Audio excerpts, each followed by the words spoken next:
Como habitual, temos o nosso comentador residente, o engenheiro Castro Fernandes. Boa tarde, engenheiro. Boa tarde. Avançando já para os nossos temas, para não perdermos muito tempo, temos então o primeiro tema, que é sobre o nosso Conselho Vizinho, a Trofa. No passado sábado foi então inaugurado os Passos do Conselho, da Trofa. Foram muitas as personalidades tircenses que marcaram presença na cerimónia. Algumas. Algumas. Tivemos o Presidente da Câmara, o Vice-Presidente, a deputada tircense eleita pelo PS, o Presidente da Conselhia do PSD também esteve, mais alguns elementos do PSD.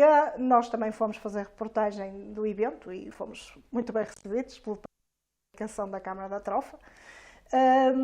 Há 24 anos, Santo Tirso perdeu então a Trofa, deixando de ser um dos maiores concelhos do país, perdendo cerca de 25 milhões de receitas por ano, perderam também influência junto do Governo e do Estado Central. Durante a inauguração, no discurso, o próprio Presidente da República, que também esteve presente, contou a história da desagregação dos concelhos. A história dele. A história. Eu até marquei aqui algumas frases que ele disse, algumas ditas pelo Marcos Mendes, que na altura era considerado então o pai da Trofa e a partir de sábado passou a ser o tio da Trofa também. Baixou do nível, de pai para tio. Então ele na altura que, segundo o Marcos Mendes, que o problema é com Santo Tirso, eles não vão desistir. Isto foram palavras de Marcelo Rebelo de Sousa no discurso de sábado. Mas isso era legítimo e lógico, não é? Santo Tirso não ia deixar que lhe amputassem um terço do Conselho. Isso é perfeitamente legítimo. Ele disse também, que o Marcos Mendes referiu, vai ser o fim do mundo o cabo dos trabalhos, um dos problemas mais complicados da sua liderança da oposição, que era o Marcelo Rebelo de Sousa, então na altura o líder da oposição. Em 98 era ele o líder do PSD e era o líder da oposição, exatamente. Segundo ele, Marcelo Rebelo de Sousa foi apaziguando os tircenses, que são uma raça perigosíssima. Francamente, se me permite interromper, nunca ouvi ele tecer qualquer tipo de considerações sobre o assunto com ações públicas e também não me constou que, ao nível privado, ele tivesse tido algum contacto privilegiado com tircenses. E possivelmente deve ter tido algum contacto privilegiado com alguns trofenses. Embora, de facto, o pai da Trofa não foi o Marcelo Rebelo de Sousa. O pai da Trofa, porque era o líder do grupo parlamentar do PSD, que apresentou a proposta de lei para a criação do Conselho, foi o Marcos Mendes. Foi o pai da Trofa, portanto, o Marcos Mendes. E os padrinhos foram o PSD, o CDS e o Partido Comunista. Veja-se lá como é que foi ali uma coligação contra a natura que nunca se viu, mas tem explicação. Já agora aproveito para dizer que o Partido Comunista apoiou a criação do Conselho da Trofa porque lhe interessavam dois outros conselhos. Era Loures e Odivelas. Eles não se importaram que o Conselho de Loures se partisse em dois, porque queriam dois conselhos comunistas, e assim aconteceu.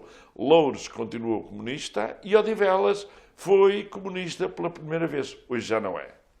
Pois, a verdade é que a Trofa virou conselho, contra tudo e contra todos, e segundo palavras até da Ministra da Coesão Territorial, que também esteve presente, é um conselho conhecido pelo excelente desempenho autárquico em diversas ocasiões. Esta separação foi, sem dúvida, um golpe muito do para Santo Tirso. E a verdade é que se passaram 24 anos e tal não voltou a acontecer no país. Como não percebi? Peço desculpa. Quero dizer que a Ministra da Coesão também elogiou o trabalho autárquico desenvolvido pelo município da Trofa. Faz parte do protocolo, quando uma Ministra visita o Conselho, dizer bem do Conselho. E, entretanto, estava eu a referir que foi um golpe muito duro para Santo Tirso esta separação.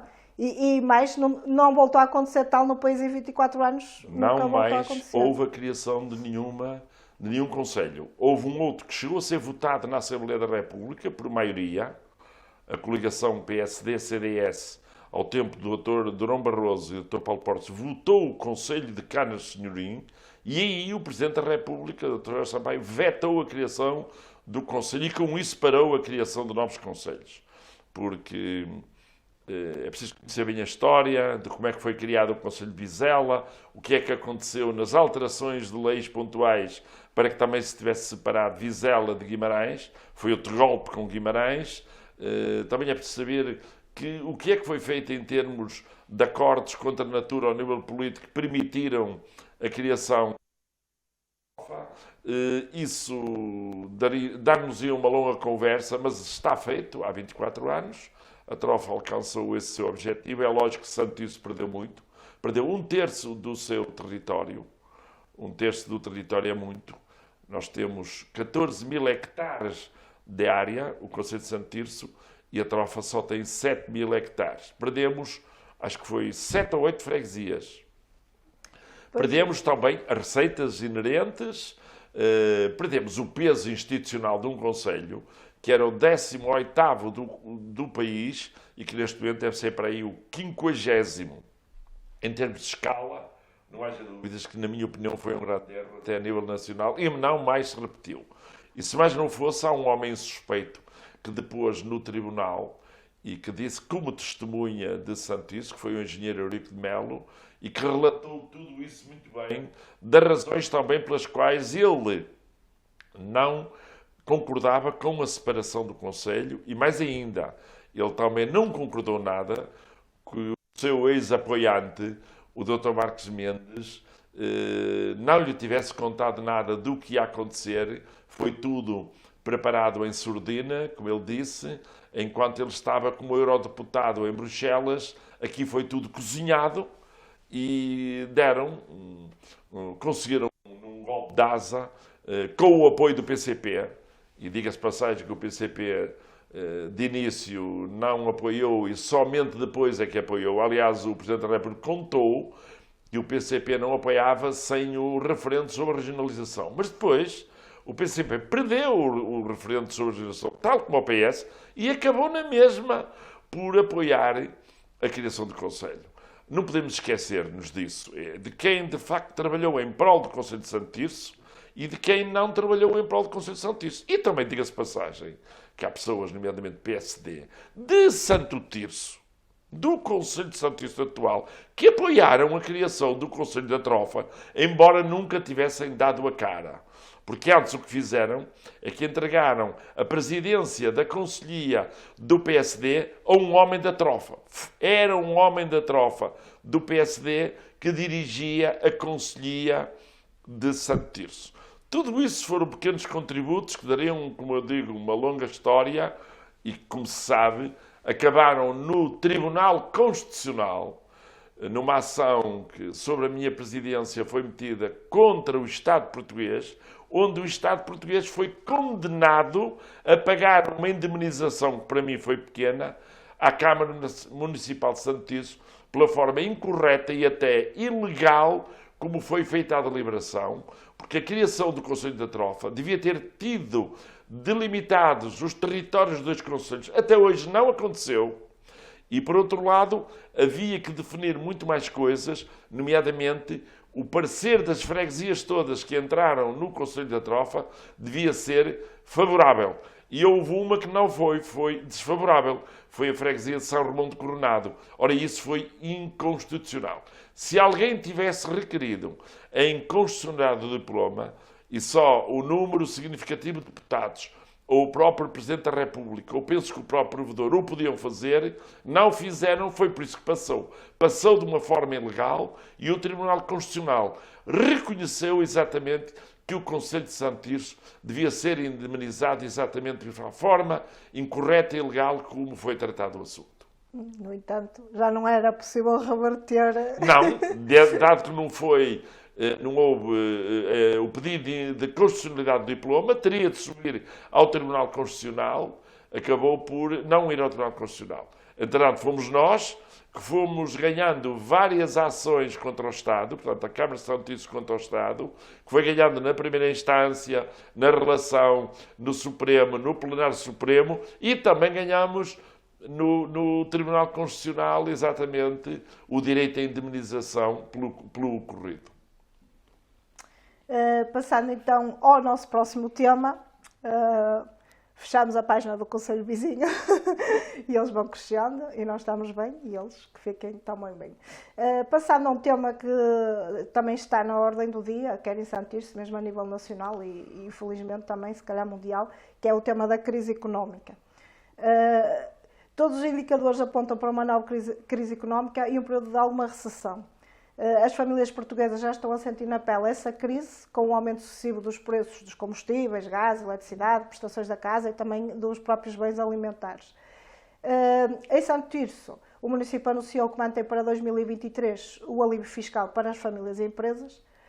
Vamos falar de uma taxa em específico também, porque é uma taxa que depende inteiramente do município. Falamos, por exemplo, do IMI. No distrito do Porto, Santo Tirso tem a terceira taxa mais alta. A nossa taxa aprovada é 0,375%. Exatamente. Ou seja, só há 3 concelhos, sendo que 2 têm a mesma taxa, que é a Trofa. Os nossos vizinhos da Trofa pagam então a taxa de 0,44%. E temos depois também Valonga e Gaia, com 0,38%. Depois vem logo Santo Tirso, ou seja, no distrito inteiro nós temos a terceira taxa mais elevada. Tendo em conta que para 2023 está previsto um aumento da receita de cerca de 1.630.000 euros em impostos diretos, no orçamento da Câmara Municipal, sendo que o IMI tem um aumento de cerca de 276.000 euros, poderia o município ajudar mais as famílias com a redução dessa taxa, ou em vez de manter a mesma taxa do ano passado? A taxa do IMI é uma das grandes fontes de receita de todos os municípios, não é só do município de Santo Tirso. É lógico que, sendo o Conselho de Santo Tirso o terceiro concelho do Distrito do Porto com taxa mais elevada e um daqueles que tem a nível nacional a taxa mais elevada, o facto é que, com a avaliação e reavaliação do património, o valor do IMI vai subindo. Por isso é que, comunicando-se publicamente, a Câmara tendo dito que tem baixado a taxa do IMI, o facto é que o IMI global aumenta. O Imposto Municipal sobre Imóveis tem vindo a aumentar e as pessoas veem isso quando recebem a taxa ou trimestralmente, ou de 4 em 4 meses, ou de uma vez só. Portanto, verifica-se claramente que é uma receita brutal, que tem aumentado muito. Era interessante fazer a contabilidade de quanto aumentou o IMI desde 2013 até hoje. Eu acho que aumentou milhões. É a minha opinião, teria de ver os números, não fiz essa análise, não estava preparado para esses números, mas sei que o IMI é de facto uma receita incrível. É lógico que o IMI servia para aliviar as famílias e servia para ajudar a nível social, porque a crise está aí, a guerra da Ucrânia a partir de fevereiro prejudicou-nos a todos e não é um problema de Santo Tirso, é um problema do país, é um problema da Europa, é um problema do mundo. A guerra da Ucrânia parece estar aí para continuar, o que é muito grave. Oxalá ela não se alargue ainda mais com a utilização de armas nucleares. Espero que isso nunca suceda, porque se introduz o problema das armas nucleares na guerra da Ucrânia e se a Rússia quer no erro de atacar a Ucrânia com armas nucleares, isto pode ser o caos em toda a Europa. Mas mesmo assim, o que tem acontecido é que a energia tem subido de uma maneira incrível, não é? A própria Alemanha, que é o país mais rico da Europa, está a ser grandes problemas por causa do abastecimento de energia. Nós próprios sentimos na pele, através dos combustíveis, nomeadamente os derivados de produtos petrolíferos, a gasolina, o gasóleo, o gás. Aqui na vizinha Espanha, por exemplo, e na Galiza, foi encerrada uma central a carvão que já foi reaberta esta semana ou na semana passada. Nós também encerramos a nossa central a carvão, uma das centrais a carvão com muita capacidade e com os problemas energéticos que estão a ocorrer. Não sei se a central a carvão de Portugal também virá novamente a ser ligada. Portanto, problemas de energia que vão aumentarem muito a fatura das famílias. Tudo isso gerou muita inflação, muito aumento de preços. Os preços dos bens essenciais, vai-se ao supermercado e o cabaz das compras tem aumentado brutalmente. Ao nível das rendas, quando digo rendas para pagar a prestação mensal, com a subida da taxa Euribor, tem subido muito. São um sem número de coisas de que falou, que de facto tem dado um contributo muito negativo para a evolução das famílias. As famílias já começam a senti-lo, mais agora. Pós-verão está-se a verificar que há muito mais dificuldades. As famílias têm outro tipo de problemas com a educação, com a saúde, já falei da alimentação, e tudo isso somado entra na fatura da despesa da família e a receita, que são os ordenados, não chegam para superar a fatura da despesa. Portanto, vamos atravessar momentos difíceis, vem aí o Natal. O governo português na minha opinião, entrou uns paliativos, na minha opinião. Pois, eles deram então os 125 euros, mais 50 por cada 50 filho. euros por cada filho, exato. Pronto, é verdade que realmente com o aumento dos preços, se calhar esse valor... Tentaram compensar, mas eu pequena acho que não ajuda. chega. Dir-me-ão, mas podiam dar mais. O Governo diz que não pode. Não sei se pode nem se não pode, porque não sou o Ministro das Finanças. O Ministro das Finanças pode sabê-lo. O que eu acho que podia poupar era em alguns gastos que tem tido, nomeadamente com os lucros extraordinários que têm havido e que já têm sido, entre aspas, tem sido dito publicamente em toda a Europa e no mundo que têm de ser taxados. O primeiro a dizê-lo em Portugal foi o atual Ministro da Economia. Aliás, nunca foi logo condenado. Mas a líder da União Europeia, Ursula von der Leyen, também disse que deviam ser taxados os lucros extraordinários das grandes petrolíferas, dos bancos, das seguradoras. O próprio presidente dos Estados Unidos, Joe Biden, já disse também os lucros extraordinários que tinham de ser taxados. O secretário-geral da ONU, António Guterres, já falou de que os lucros extraordinários têm de ser taxados. Era uma forma de aliviar, nomeadamente, a carga fiscal. Eu não sou adepto da entrega direta de dinheiro às pessoas, sou mais adepto de diminuir a carga fiscal. O IRS, o IRC também. Sim, e neste Portanto, caso também os próprios impostos municipais. Não é? Os impostos diretos constituem uma grande fonte de receita e com a baixa dos impostos diretos, nomeadamente do IMI e do IRS e outros, era possível, de facto, também diminuir a carga fiscal sobre as famílias e as famílias tinham a hipótese de superar mais esta crise, porque há um problema que nós não sabemos, é quando é que ela vai terminar. Não depende de nós. Não depende de nós, depende de muita gente, depende fundamentalmente dos russos e dos americanos. Depende da União Europeia e depende da Ucrânia, é claro. A Ucrânia está a ser a grande vítima de tudo isto, mas os outros países não estão a ser menos vítimas. Repare, com a crise cerealífera que houve e com o aspecto dos cereais não terem saído durante muitos meses da Ucrânia, passou-se muita fome em África. E foi preciso haver um acordo internacional de alto nível para ser aberto um corredor de saída de produtos cerealíferos, para irem para os países pobres, porque os países pobres dependem muito desses produtos. Portanto, estamos a atravessar uma grande crise a nível nacional, a nível europeu, em Portugal, e nota-se no dia a dia.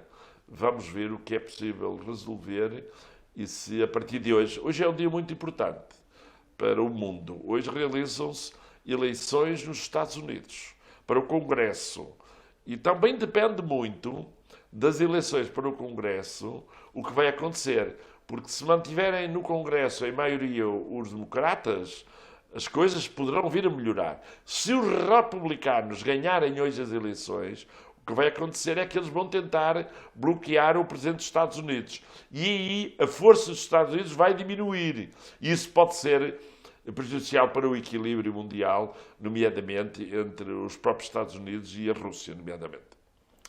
São certamente tempos difíceis para todos, não é? Exatamente. E lá está, com esta situação, se calhar os ricos, por vezes, continuam mais ricos e a classe média acaba por estar a cair. Sim, há uma tendência para os ricos ficarem mais ricos, o número de pobres aumentarem muito e a classe média diminuir. Quer dizer, a percentagem de pessoas que estão ao nível da classe média está claramente a diminuir no mundo, porque os extremos estão a extremar-se cada vez mais e isso prejudica claramente a minha economia mundial, porque a pobreza é muito grande e essa pobreza reflete-se ao nível, por exemplo, da fome. Por exemplo, nós em Portugal, é bom que digamos, nós temos 2 milhões de pobres, segundo os índices internacionais em Portugal. 2 milhões. Em 10 milhões, 20% da população é pobre. Ora, isto tem tradução direta na vida diária, na saúde, na educação, na informação, na habitação. Em tudo isso é fundamental ter em conta estes índices, porque somos europeus. Muitos pensam que estamos na Europa, temos um nível de vida muito evoluído e não temos, infelizmente. Sim, há muita gente pobre e lá está. Passa também pelo trabalho dos municípios ter mais proximidade, de identificar essas pessoas, se calhar ajudar mais essas pessoas e lá está, numa situação destas, se calhar tentar com as próprias taxas e depende deles ajudar mais. Exatamente. Passando ao nosso último tema de hoje, no passado, dia 28 de outubro, tivemos em Santo Tirso então mais um desta vez o Ministro das Infraestruturas e da Habitação de Portugal, o Pedro Nuno Santos, Esteve então na assinatura do auto de consignação da empreitada, que já também falámos aqui, da ligação à área industrial de Fontiscos e reformulação do nó da Ermida. Esta obra é já uma realidade e deve começar em breve. Nesta presença foi então lançado pelo Presidente da Câmara um reto para a possibilidade do financiamento por parte do Governo para a obra da nova variante, que também já falámos aqui, alternativa à Estrada Nacional 105, que ligará então o nó da A3 à A41. O Ministro admitiu haver disponibilidade total do Governo e da IP para continuar a trabalhar com a Câmara Municipal de Santo Tirso. Esta variante começa a ser uma realidade para nós. Ora bem, essa variante, que é a variante à Estrada Santo Tirso, a 105, entre Santo Tirso e Água Longa, a rotunda da Água Longa junto à autoestrada, é uma variante que consta do Plano Diretor Municipal desde 2011. Portanto, a variante de que falou o Sr. Ministro no seu discurso, se eu bem ouvi o que ele disse através dos meios digitais, foi a variante que vai da Ponte de Reboreda, no fim das variantes, no final de Santa Cristina, até à Rotunda da Água Longa. Portanto, não é uma variante que vai da A3 até à Rotunda da Água Longa.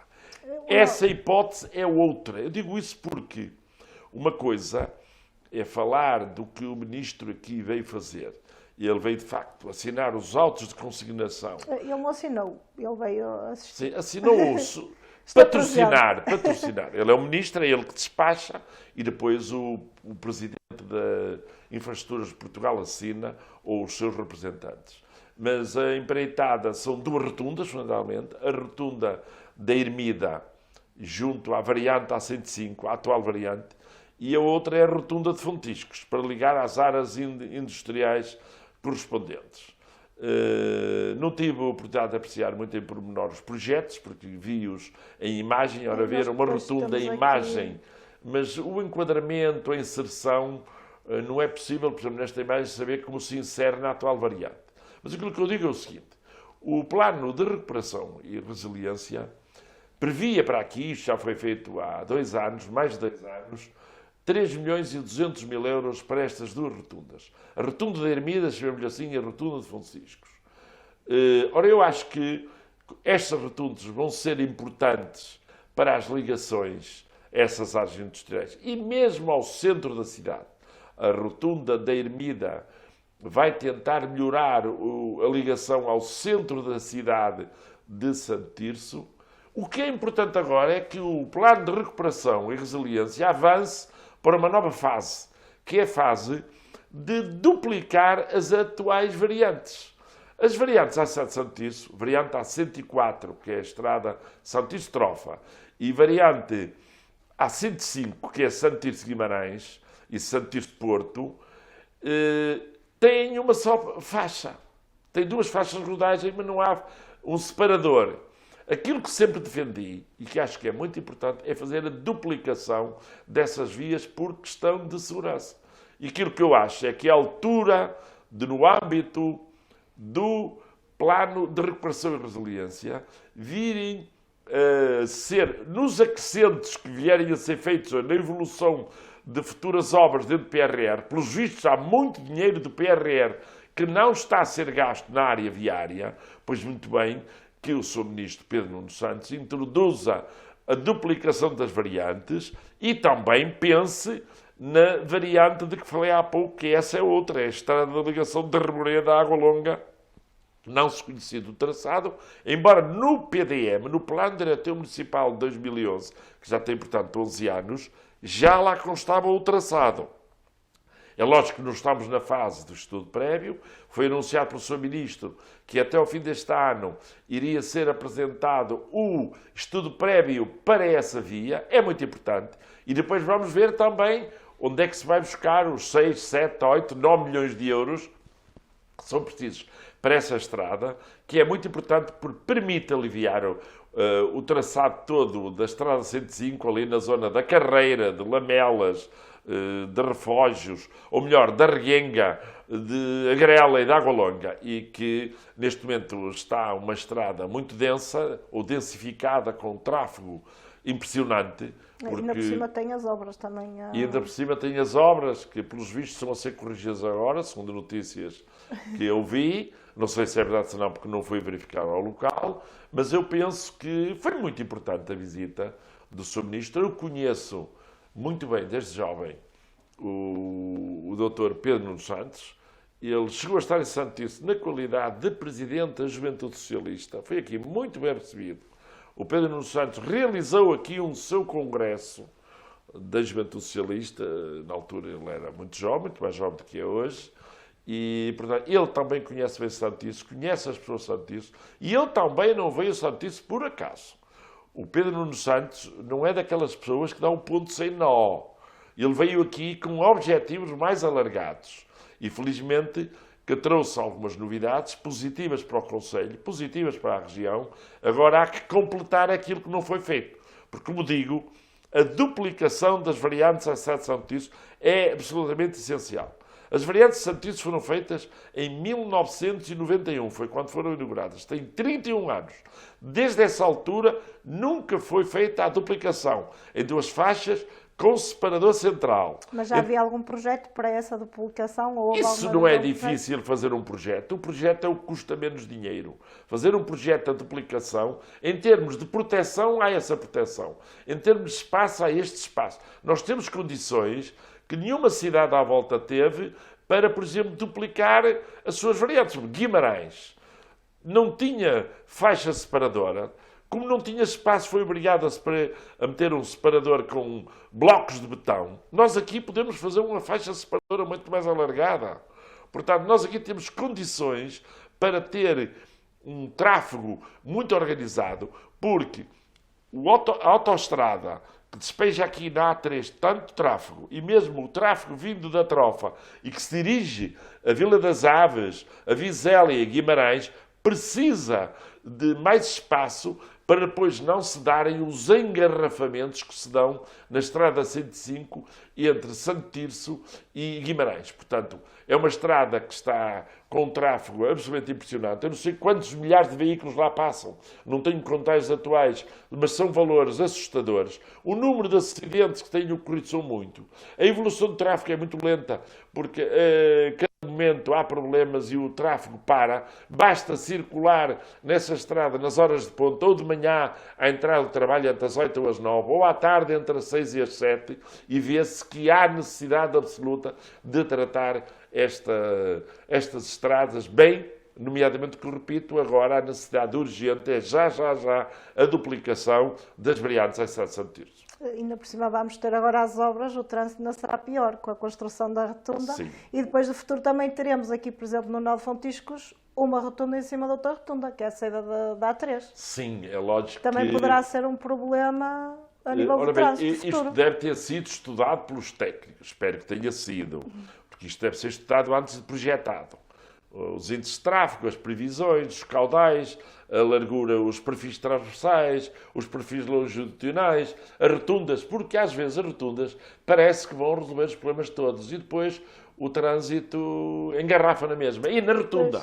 Eu falo também, por exemplo, ali à entrada de Braga, quem vai pela Nacional de Famalicão, aquilo tem ali uma série de rotundas e o trânsito ali a certas horas é impossível porque eu penso que até as rotundas prejudicaram ali um bocadinho. Uma estrada, em termos de trânsito, funciona como um tubo de água. Nós, se tivermos um tubo de água de uma determinada dimensão, por muita água que queiramos fazer passar para aquele tubo, só passa aquela que o tubo permite. Uma estrada também é a mesma.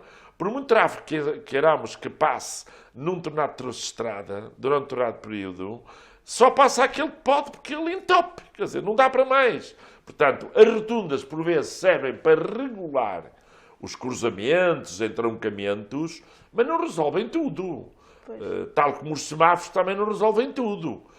São formas de regular o trânsito, mas por vezes não aumentam a fluidez. Pois pode prejudicar, porque neste caso sai de uma rotunda, vai ter aqui outra rotunda, ou seja, o trânsito vai parar ali na rotunda, possivelmente poderemos ter filas agora até à Trofa, e certas horas do... Ora bem, o trânsito tem prioridade, como se sabe, é o trânsito que circula dentro da rotunda. As pessoas, quando vão entrar na rotunda, só entram depois de passar o trânsito que circula interiormente. Portanto, Não sei, como digo, em pormenor, não Aqui sei, realmente, estou a olhar... a nível de acesso às zonas industriais, é um problema que fica resolvido, mas cá no futuro poderemos ter ali um Sim, problema. há dois problemas. Um é o problema do acesso às zonas industriais, que estas rotundas pretendem resolver. O outro é o problema da rotunda em frente à portagem e da própria portagem. Quando foi feito o alargamento da autoestrada A3 para mais uma faixa de cada lado para o Porto, o que aconteceu é que estava prevista a reformulação completa do nó da portagem, toda a portagem. Todos os acessos, como se sabe, aquilo tem condições de acesso incríveis. Quem vem de Famalicão e quer entrar em Santo Tirso não tem visibilidade para quem entra do lado do Porto. Nenhuma, zero. É um perigo. Ali tem-se dado vários acidentes. Exatamente. Antigamente era ao contrário, até quem tinha prioridade era quem vinha do lado de lá. O que estava previsto no alargamento das obras da autoestrada A3 era que em São Tirso fossem reformuladas as pontes, a portagem fosse alargada, fossem eliminados aqueles aterros enormes que tiram a visibilidade, fossem alargadas as vias. Era uma obra que custava 11 milhões de euros. Uma coisa aconteceu que nunca devia acontecer, é que a Brisa conseguiu não fazer aquelas obras. Apesar de eu ter protestado imenso, apesar de ter colocado o assunto ao nível do governo, apesar de ter colocado o assunto, inclusive em toda a imprensa, não resultou nada. E aquilo que eu acho é que neste momento vão ser feitas algumas obras, mas há mais para fazer e que tem importância não só para Santo Tirso, porque o nó da portagem de Santo Tirso é no Santo Tirso e Trofa. Exatamente. Serve os dois concelhos e serve outros concelhos para onde se dirige. E, portanto, o melhor era que também aí, exatamente, o governo pensasse em reformular este nó da portagem de Santo Tirso para depois diminuírem os problemas de que falou, da proximidade de algumas rotundas que depois, dada a proximidade, poderão provocar engarrafamentos. Muito bem. Regressamos então daqui por 15 dias com mais assuntos da atualidade de Santo Tirso. Boa tarde.